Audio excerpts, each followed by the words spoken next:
하나님은 예배하는 사람을 찾으십니다. 하나님께 예배하는 사람은 영과 진리로 예배해야 합니다. 이제 우리의 마음을 주 앞에 올려드리며 묵상기도 드리시겠습니다.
주 성령 나를 감화하사 새 노래 나의 맘에 솟으니 참되고 간절한 기도로 다 주께 영광 돌려보내고 주 성령 내 맘 열어주시사 내 주를 찬양하게 하소서. 말할 수 없는 탄식으로 날 위해 친히 간구하시는 주 성령 날 항상 돕나니 이 천한 몸은 주의 것이며 주님에게 은혜의 자임에 나 밝히 알게 하여 주소서.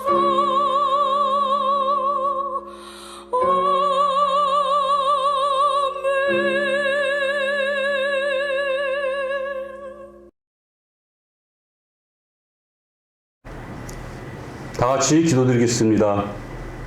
보라, 장차 한 왕이 공의로 통치할 것이요 방백들이 정의로 다스릴 것이며 또 그 사람은 광풍을 피하는 곳, 폭우를 가리는 곳 같을 것이며 마른 땅의 냇물 같을 것이며 곤비한 땅의 큰 바위 그늘 같으리니 보는 자의 눈이 감기지 아니할 것이요 듣는 자가 귀를 기울일 것이며 조급한 자의 마음이 지식을 깨닫고 어눌한 자의 혀가 민첩하여 말을 분명히 할 것이라.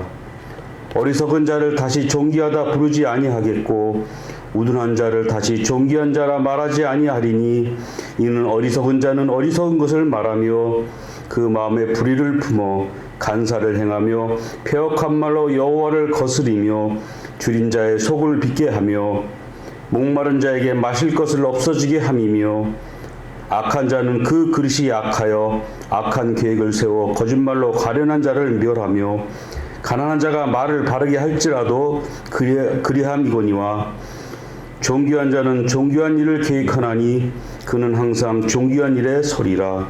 아멘. 사랑과 은혜가 풍성하신 하나님 아버지 은혜에 감사와 찬송과 영광을 올립니다. 지난 한 주간도 주님의 은혜 가운데서 살게 하시사 주님 앞에 모여 가정예배로 드리게 하심에 감사를 드립니다.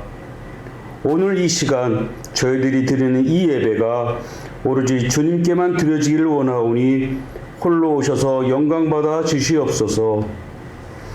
공의와 정의의 하나님 아버지, 지금 이 세상은 많은 어려움에 빠져 있습니다. 강대국의 패권 경쟁으로 작고 힘없는 나라가 볼모가 되어 전쟁의 포화 속에서 많은 사람들이 희생되고 있으며 남는 곡식과 음식이 썩어지고 버려지는 나라가 있는가 하면 기아와 분쟁과 내전으로 고통받고 배고픔에 죽어가는 사람들도 있습니다. 부패한 정치인과 기업이 결탁하여 주님 지으신 이 아름다운 세상을 파괴하여 망가지고 더럽혀지는 지금의 이 세상은 진정으로 공의와 정의를 찾아보기가 어렵습니다. 뿐만 아니라 이 나라의 위정자와 권력자들은 선량한 국민들을 좌로 우로 위로 아래로 흙으로 백으로 편가르고 있어 우리들의 마음을 이리저리 혼란케 하고 있습니다.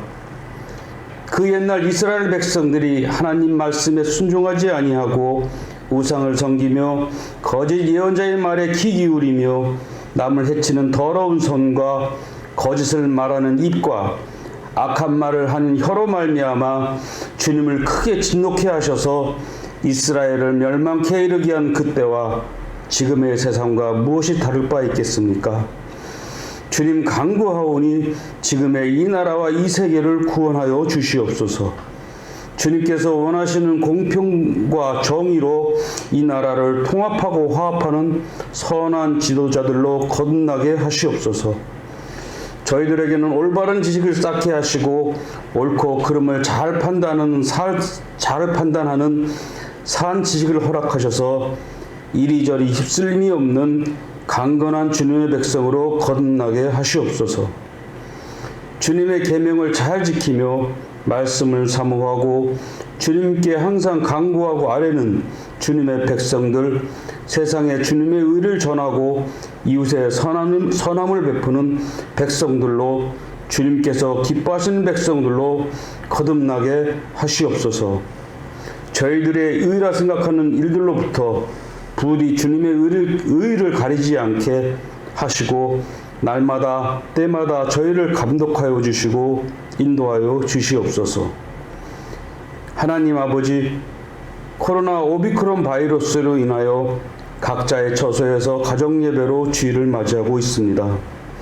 다 같이 모여 예배를 드리지는 못하지만 저희들의 예배가 경건하게 드려지는 산제사가 되게 하여 주시옵시며 목사님의 설교 말씀을 통하여 저희에게 꿀같은 생명수를 마시는 기쁨을 얻게 하시고 목사님께 늘 성령께서 인도하시고 지켜주셔서 참된 평안과 기쁨을 얻게 하시옵소서.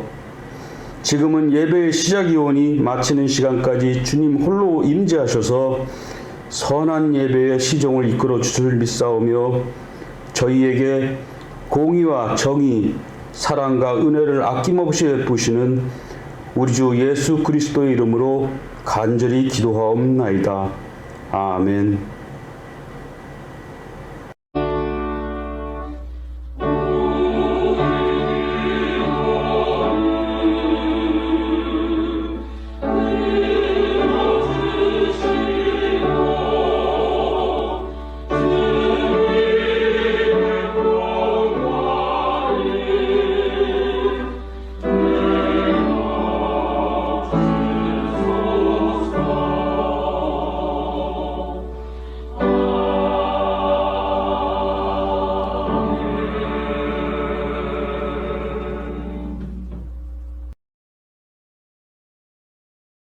성경 말씀을 봉독합니다.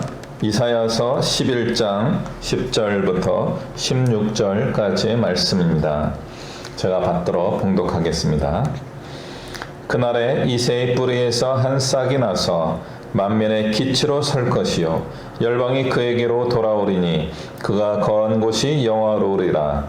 그날에 주께서 다시 그의 손을 펴사 그의 남은 백성을 아수르와 애굽과 바드로스와 구스와 엘람과 시날과 하맛과 바다 섬들에서 돌아오게 하실 것이라. 여호와께서 열방을 향하여 기치를 세우시고 이스라엘에 쫓긴 자들을 모으시며 땅 사방에서 유다에 흩어진 자들을 모으시리니 에브라임의 질투는 없어지고 유다를 괴롭게 하던 자들은 끊어지며 에브라임은 유다를 질투하지 아니하며 유다는 에브라임을 괴롭게 하지 아니할 것이요 그들이 서쪽으로 블레셋 사람들의 어깨에 날아앉고 함께 동방 백성을 노력하며 에돔과 모압의 손을 대며 암몬 자손을 자기에게 복종시키리라. 여호와께서 애굽 해만을 말리시고 그의 손을 유브라데 하수 위에 흔들어 뜨거운 바람을 일으켜 그 하수를 쳐 7 갈래로 나누어 실을 신고 건너게 하실 것이라. 그의 남아있는 백성 곧 아수르에서 남은 자들을 위하여 큰 길이 있게 하시되 이스라엘이 애굽 땅에서 나오던 날과 같게 하시리라. 아멘.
오늘 말씀 제목은 깃발을 세우라 세우자입니다. 깃발을 세운다는 것은 어떤 의미가 있을까요? 오늘 말씀을 통해서 한번 생각해 보도록 하겠습니다. 먼저 오늘 이사야에 가르친 이 예언의 말씀에서 먼저 살펴볼 것이 있는데 바로 그것은 남은 자에 관한 이야기입니다. 남은 자 사상은 이스라엘 사람들에게 여러 고난의 시간을 극복할 수 있도록 해주는 신앙의 뿌리와 같은 것이었습니다. 이사야에서 특별히 그 가르침이 많이 담겨 있다라고 말씀드릴 수 있겠습니다. 이사야 선지자가 활동하던 시대는 우시야가 돌아가시기 직전의 시대로 보고 있습니다. 이사야는 좀 특별한 예언자였는데요. 4명의 왕을 거치면서 하나님의 뜻을 선포하였던 사역자이기 때문에 그렇습니다. 우시야, 요담, 아하스, 그리고 히스기야 이 4명의 왕은요 굉장히 극적인 삶을 살아온 분들을 포함하고 있습니다. 대표적으로 우시야가 그렇고요, 히스기야가 이제 그런 분입니다.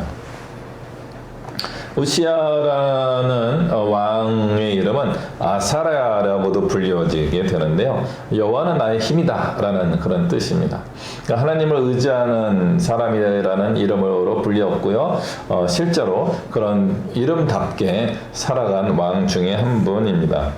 그럼에도 불구하고 이분에게 성적을 좀 드린다면 신앙의 성적은 A-, B+, 그 정도 성적이라고 할 수 있습니다. 일종의 과수석을 할 만한 그런 신앙을 가지고 있다가 인생 후반부에 낙제점을 한번 받게 되면서 평균 점수를 깎아먹은 일이 이제 생기게 됩니다. 한편으로는 훌륭한 왕이었지만 그의 인생의 후반부에 하나님의 은혜와 복이 넘치는 그 시기에 교만해져서 엄청난 실수를 저지르게 됩니다. 하나님의 성전에 들어가서 분향단에 자기가 직접 이 향을 분향하려고 하는 일을 하게 된 겁니다. 그것이 잘못된 것이었기 때문에 아사랴라고 하는 우시야 왕의 이름과 같은 아사랴 왕이라 불려지는 같은 이름의 아사랴 제사장이 용감한 제사장 그룹 80명과 함께 무장을 하고 이 우시야 왕의 정권에 대항하게 됩니다. 목숨을 건 겁니다. 그래서 실제로 제사장과 우시야 사이에 어떤 폭력적인 일은 일어나지 않았지만 고집을 피우며 계속 분양하려던 우시야의 이마에 피부병이 생기게 됩니다. 성경적으로는 문둥병이라고 이야기하게 되는데 악성 피부병이 발생하게 되고 순간적으로 우시야도 깨닫고 얼른 성전에서 도망치게 됩니다. 사람들이 자꾸 분양하거나 제사장의 역할을 하려고 하는 이유는 무엇일까요? 하나님의 음성을 직접 듣고 싶기 때문에 그렇습니다. 보통 우리가 이야기하는 신탁, 하나님의 이야기, 신적인 이야기, 헬라어인가요? 오라클이라고 하는 그 신의 계시를 듣고 싶어하는 마음이 있습니다. 그러니까 디바인 메시지라고 할 수 있는 이 신탁을 자기가 직접 듣고 싶은 거예요.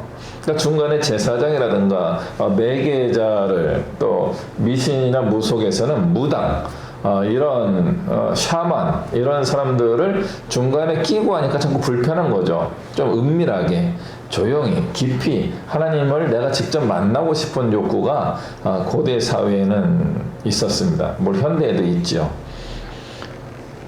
구약 시대에는 그것은 옳지 않았던 것입니다. 우시야가 믿음이 좋았던 사람이지만 결과적으로는 그런 큰 실수와 잘못을 범하게 되어서 이분이 이제 궁전에서 쫓겨나서 왕의 자리에 앉지 못하게 됩니다.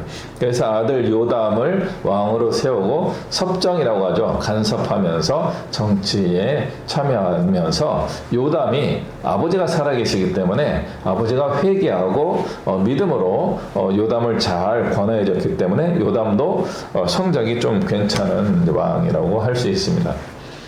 굳이 점수를 준다면 B+ 정도 점수를 받지 않았을까 이렇게 여겨집니다.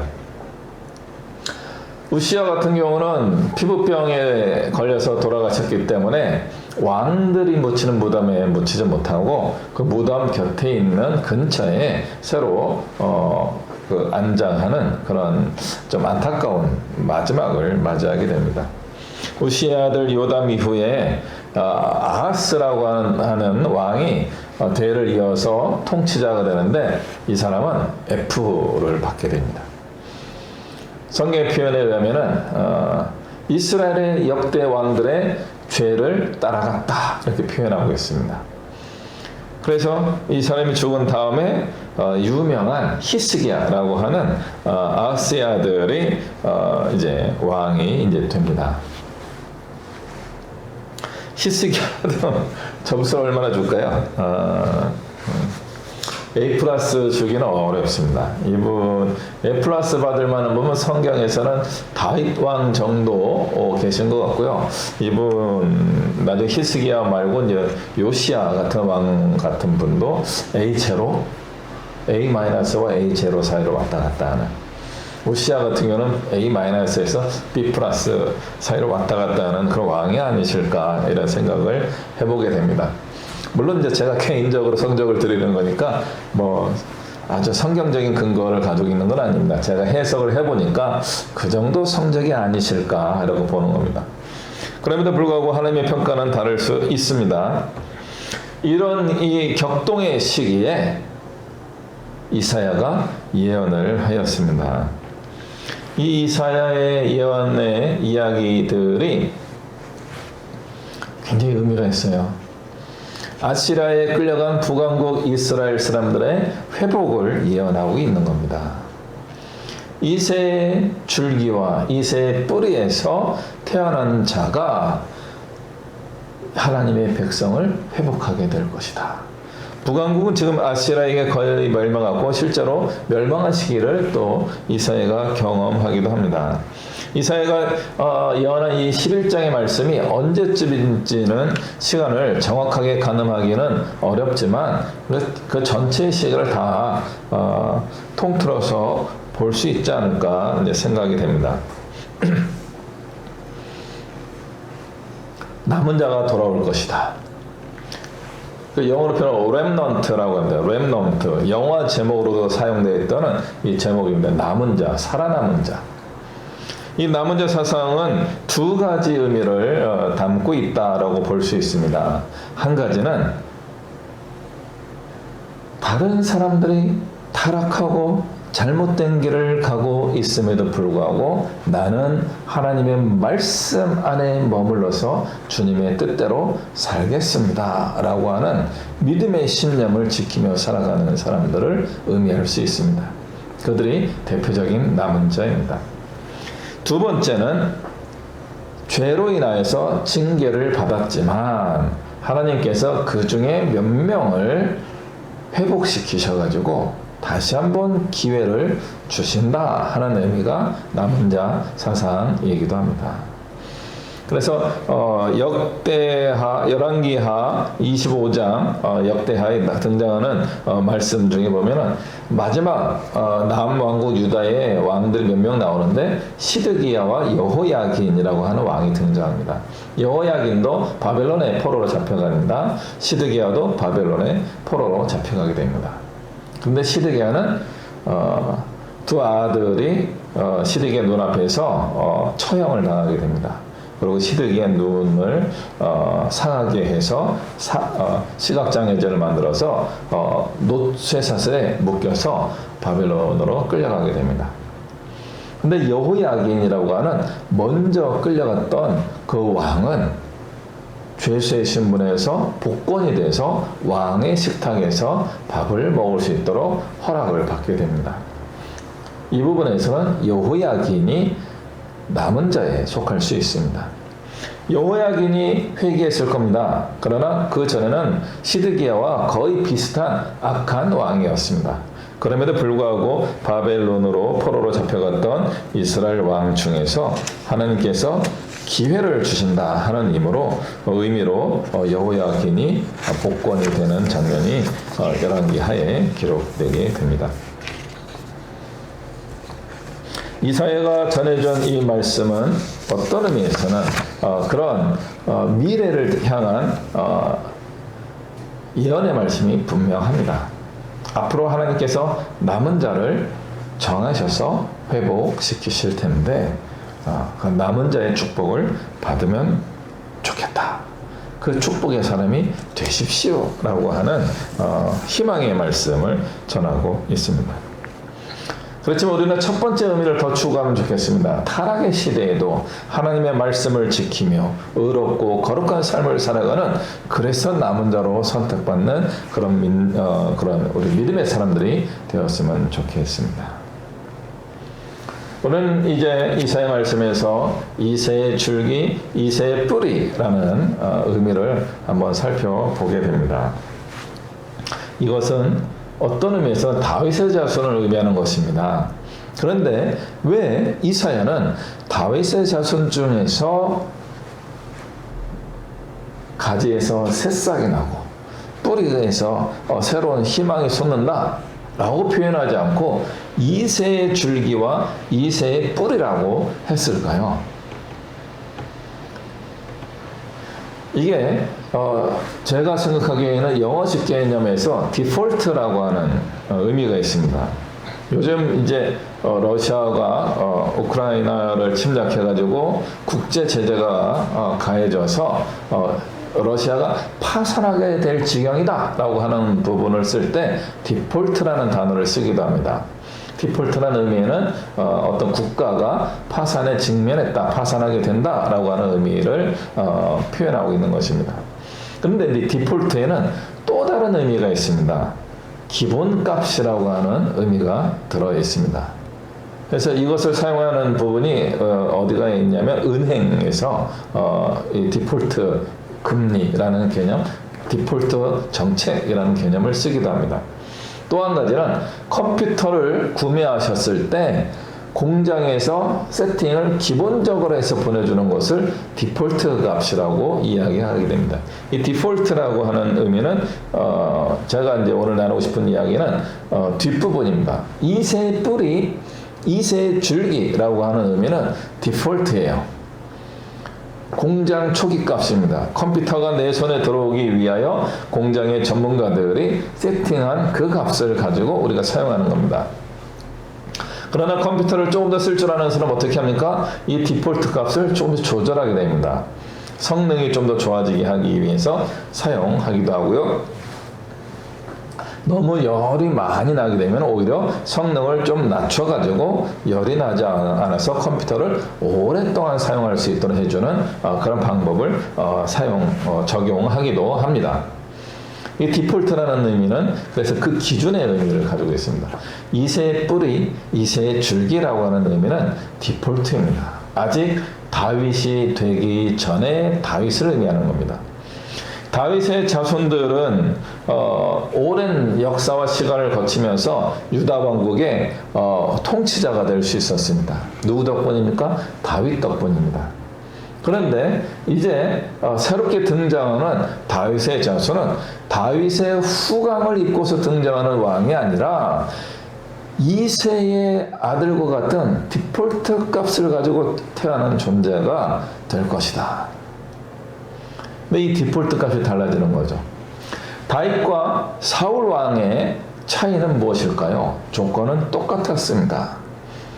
그냥 왕이 될 만한 사람이 아니라 왕이 없던 시절에 그저 그러한 사람들 중에 한 명이, 그저 그러다는 나쁘다는 뜻이 아니고요, 평범한 사람이었습니다.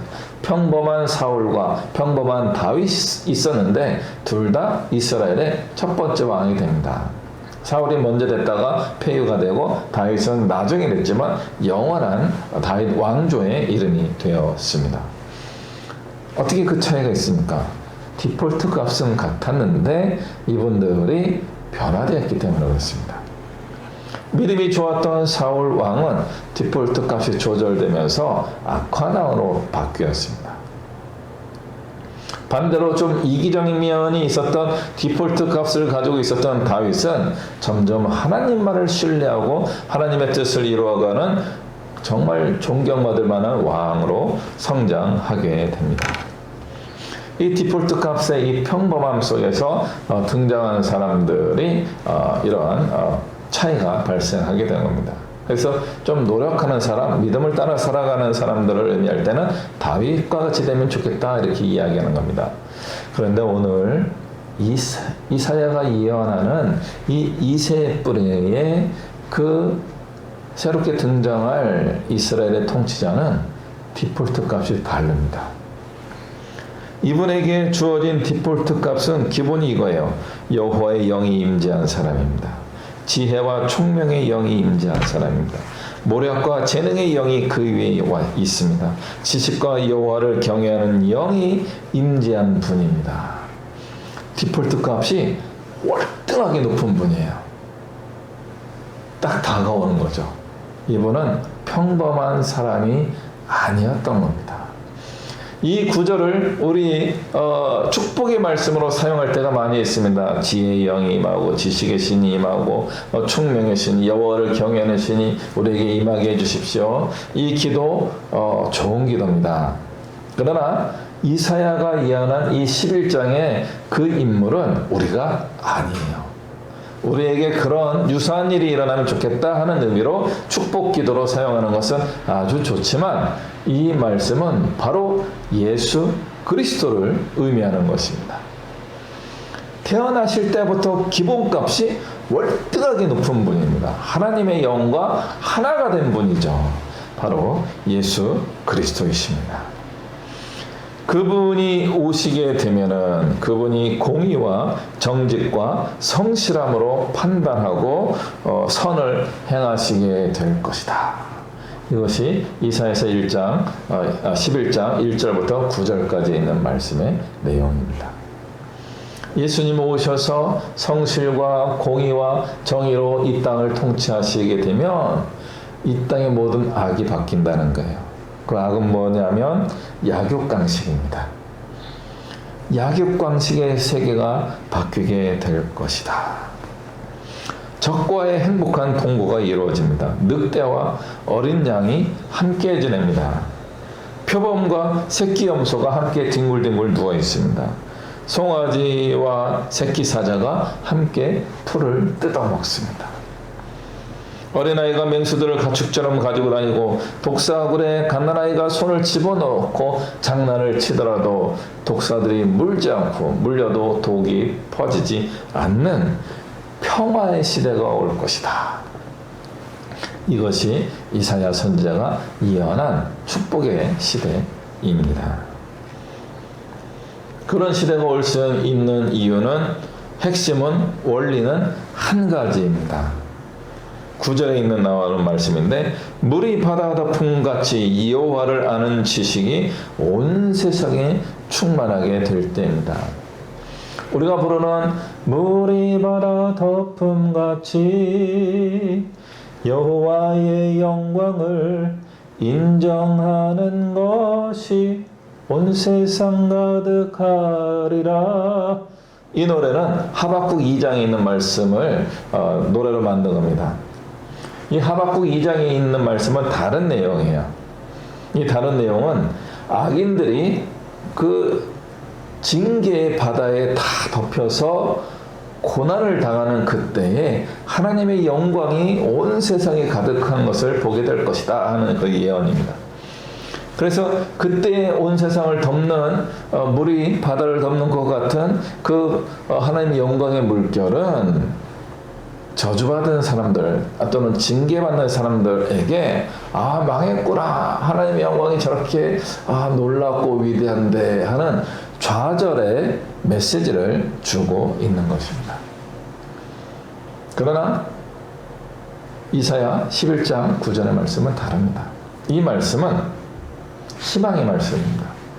여호와를 아는 지식의 충만해지는 물이 바다를 덮음같이 여호와를 아는 지식이 풍성해지는 그때에는 이 땅에 평화가 이루어지게 될 것입니다 하는 것입니다. 이세 줄기와 뿌리의 예수 그리스도가 우리에게 주시는 가르침이 바로 이것입니다. 하나님의 말씀을 제대로 바르게 알게 된다면 우리는 평화의 땅의 축복을 받는 겁니다. 하박국 2장에 그 하나님의 영광이라는 구절에 들어갔지만 거기에는 징계의 의미가 더 담겨 있습니다. 우리는 징계의 물이 바다를 덮는 그런 상황을 겪는 것이 아니라 여호와의 지식이 풍성해지는 물이 바다를 덮는 그 축복의 상황으로 가게 될 것입니다. 이새 줄기와 뿌리의 의미는 바로 그것이에요. 하나님을 알게 된다. 하나님을 제대로 알게 된다. 하나님을 정확하게 알게 된다. 그리고 하나님의 뜻대로 살아가게 된다. 라고 하는 축복의 말씀입니다.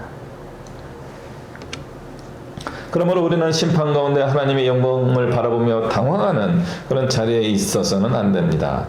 오히려 여호와를 아는 지식이 풍성해져서 그것을 실천하고 그 말씀대로 살아감으로써 축복의 삶을 살도록 인도받아야 됩니다.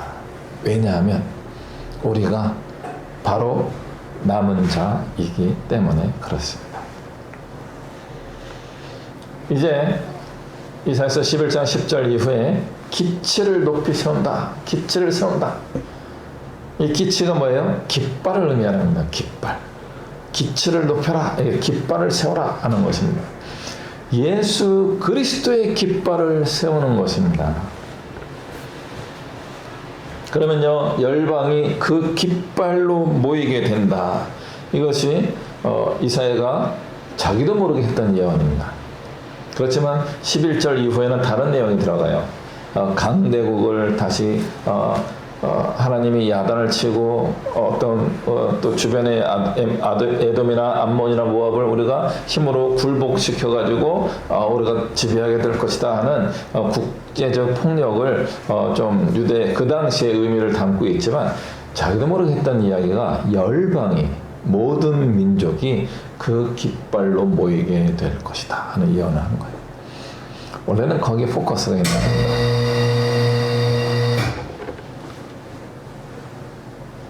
하나님의 그리스도의 이름을 가지고 깃발을 세우게 되면 전 세계가 하나로 모이게 되는 겁니다. 그리스도의 구원의 복은요, 유대인에게만 가는 것이 아니라 유대인을 포함하여서 전 인류에게, 지구에 살고 있는 전 인류에게 구원의 길로 우리에게 베풀어졌습니다. 고난주간에 우리가 이렇게 이사야 11장, 이사야 말씀을 묵상하고 특별히 이 11장 말씀을 묵상할 수 있게 되는 것은 굉장한 축복입니다. 예수님이 이새의 뿌리와 줄기로 오셔서 우리가 주님의 깃발이 되기를 원하십니다. 고대사에서 깃발은 사람들이 모이도록 하는 역할을 합니다. 현대에도 그렇게 합니다. 데모하는 데 가보셨나요? TV에서 보니까 굉장히 깃발들을 가지고 오죠. 어디에서 온 누구네 팀 하면 이렇게 모여요. 지역을 대표해서 모이기도 하고요. 어떤 단체를 대표해서 깃발을 들고 나오게 됩니다. 깃발은요, 정체성을 보여주고 있는 거예요. 고대사에서 전쟁을 하게 될 때 이 깃발은 굉장한 의미를 가지고 있습니다. 기치를 든다, 깃발을 든다라고 하는 뜻은 몇 가지 의미로 확대 해석해 볼 수 있습니다. 방금 말씀드린 것처럼 어디로 모여야 되는 모임의 목표가 될 수 있습니다. 또는 우리가 어디로 나아가야 되는 방향을 이 깃발이 보여주는 것일 수 있습니다. 근데 세 번째 의미가 한 가지 더 있습니다. 깃발을 꽂는다 하는 것은 승리했다 하는 의미를 가지고 있습니다.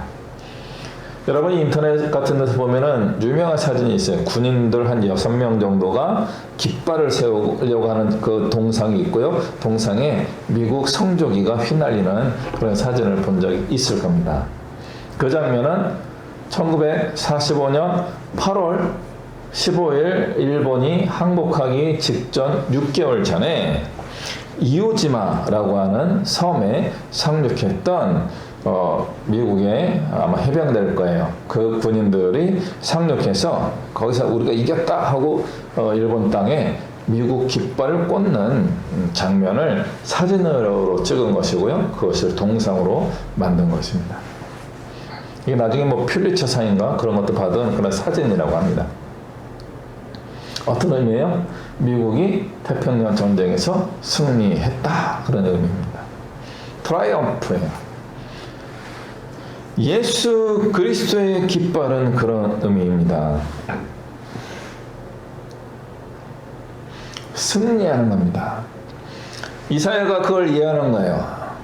예수 그리스도의 이름으로 이새의 뿌리와 줄기에서 등장한 그 분이 이스라엘의 승리를 이루실 것입니다. 깃발을 꽂읍시다. 깃발을 세웁시다. 이스라엘 주변에 있었던 강대국들이 이제 유다를 향하여 모일 수 있게 된다는 거예요. 이미 먼저 포로로 잡혀갔던 에브라임 지파 북왕국 이스라엘의 사람들이 아시라로부터 벗어나서 탈출하여서 마치 출애굽 때 이집트를 떠나서 가나안 땅을 향하여 나왔던 이스라엘 백성들의 모습과 같이 이제 이스라엘 사람들이 아시라를 벗어나게 될 것이다 하는 축복입니다. 그 수많은 강대국을 열강을 꺾고 하나님의 통치의 시대로 접어들게 될 것이다 라고 하는 예언의 말씀입니다. 그는 이스라엘의 역사의 의미를 가지고 있는 것입니다. 그러나 실제는 어떻게 됩니까? 못 돌아옵니다. 이스라엘이 못 돌아와요. 아시리아가 망해버렸기 때문에 바벨론에게 망해요. 그리고 남왕국 유다는 바벨론에게 정복당하게 됩니다. 그리고 남왕국 유다 사람들이 바벨론 지역에서 가나안 땅으로, 이스라엘 땅으로 돌아오게 되는데 그때는 페르시아 지배에서 돌아오게 되는 겁니다. 마치 출애굽하듯이 멋있게 웅장하게 이집트의 파라오를 물리치고 탈출한 이스라엘의 모습이 아니라 그냥 야 니네 가려면 가 하는 식으로 해서 감사합니다 하면서 좀 그렇게 빈약한 모습으로, 그렇지만 믿음과 소망을 가지고 돌아온 에스라 느헤미야 시대의 회복이 있을 뿐입니다. 그러므로 이 말씀은 이스라엘과 남왕국 유다의 미래를 향한 약속의 말씀이 아니었던 겁니다. 이것은 우리 시대를 위한 예수 그리스도의 오심을 예언한 말씀입니다. 그러므로 우리는 예수의 이름으로 깃발을 세워야 되는 거예요. 이사야가 보기는 봤지만, 그리고 유다 왕국에 대하여 정확하게 예언하고 선포하였지만 실제로 이 말씀은 신약 시대에 예수님을 통하여 성취된 것입니다. 그리고 그 승리의 축복이 우리에게, 여러분에게 오게 된 것입니다. 그러나 핵심은 한 가지입니다. 하나님께서 남은 자들을 모으시기 위하여 깃발을 세우기를 원하고 계시는 겁니다. 그 깃발은 승리의 깃발이 되어야 합니다. 이사야가 예언하던 시대에만 하더라도 폭력을 통한 승리를 이야기하던 겁니다. 그러나 그 이사야 11장 9절에 이미 담겨 있죠. 평화의 승리를 예언한 거예요. 그러므로 우리는 구약 성경을 해석할 때도 기독교적으로 예수님을 통해서 해석해야 됩니다. 평화의 승리가 맞았던 겁니다. 예수 그리스도께서 십자가의 죽으심으로 인하여서 그리스도의 승리가, 트라이엄프가 이루어지게 된 것입니다. 그리스도의 참된 가르침은 죽음을 통한 승리입니다. 바로 가장 근본적으로 죄와 죽음을 이기는 비결이 예수 그리스도의 죽으심과 그 보혈의 공로를 통하여서 오게 된 것입니다. 이번 고난주간에 예수님과 함께 꼭 십자가에 죽으시기를 권합니다. 바울은 고린도전서 15장에서 나는 날마다 죽는다 라고 고백하고 있습니다. 그리스도의 승리는 죄가 우리를 다스리지 못하게 하는 것입니다. 그렇게 될 때 우리는 그리스도의 깃발이 될 수 있습니다. 우리가 높이 들려지게 될 때 과연 사람들은 우리에게서 그리스도의 영광을 보게 될까요? 아니면 사망의 음침한 그늘을 보게 될까요? 우리 예양교회는 이제 이 세상의 깃발로 높이 들리게 될 것입니다. 하나님께서 우리는 여호와를 아는 지식으로 채우고 있습니다. 우리를 통해 물이 바다를 덮은 것 같이 여호와를 아는 지식이 넘쳐나게 될 것입니다. 우리가 깃발이 되어서 사람들을 주님께로 이끌게 될 것입니다. 이 사명을 우리가 믿음으로 잘 감당할 수 있게 되기를 주님의 이름으로 축복합니다. 기도하겠습니다. 사랑과 은혜가 충만하신 하나님 아버지, 이세의 줄기와 뿌리에서 오신 예수 그리스도를 우리가 기억하고 그리스도의 고난과 죽음으로 인하여서 우리의 죄가 용서받았음을 확인하고 부활의 주님과 함께 우리도 승리의 삶을 살고 주님의 깃발이 되어서 많은 사람을 주님께로 인도하는 사명을 우리가 잘 감당할 수 있게 하여 주시옵소서. 감사합니다. 예수 그리스도의 이름으로 기도하옵나이다. 아멘.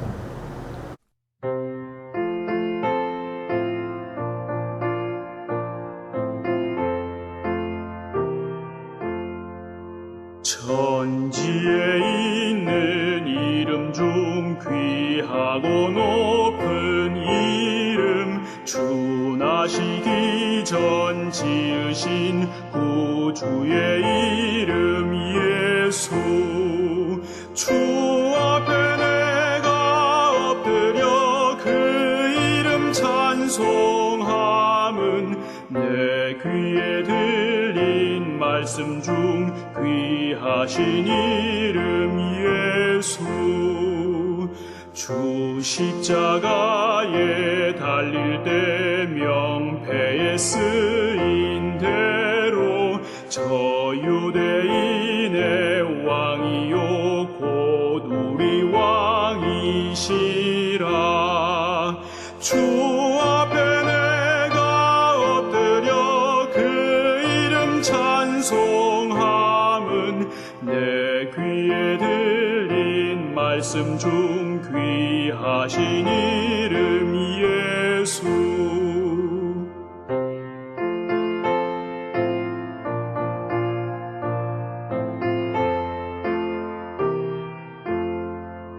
지금도 살아 계셔서 언제나 하시는 일, 나 같은 죄인 부르사 참 소망 주시도다. 주 앞에 내가 엎드려 그 이름 찬송함은 내 귀에 들린 말씀 중 귀하신 이름 예수. 주 예수께서 영원히 어제나 오늘이나 그 이름으로 우리에게 참 복을 내리신다. 주 앞에 내가 엎드려 그 이름 찬송함은 내 귀에 들린 말씀 중 귀하신 이름 예수.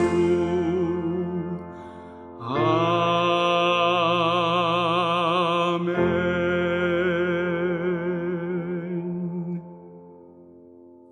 기도하겠습니다. 이 시간도 늘 우리와 함께 하시는 우리 주 예수 그리스도의 은혜와 살아계신 하나님 아버지의 크고 영원하신 사랑과 성령 하나님의 교통하시는 은혜와 역사하시니 예수 그리스도의 보혈의 공로를 힘입어서 우리의 모든 죄를 회개하고 고백하고 새로워짐으로 말미암아 남은 자의 사명을 부여받고 이때 또 다른 남은 자를 구원하기 위한 그리스도의 깃발로 쓰임받기를 소망하며 순종하며 나아가는 이곳의 머리 숙인 주님의 백성들 위에와 주의 부르심을 위하여 부르심을 받고 땅끝까지 이르러 복음을 전하기 위하여 수고하며 쓰시는 선교사님들과 그 가정과 그 모든 사역이 열방의 모든 민족 위에 이제부터 영원토록 함께 하시기를 간절히 축원하옵나이다. 아멘.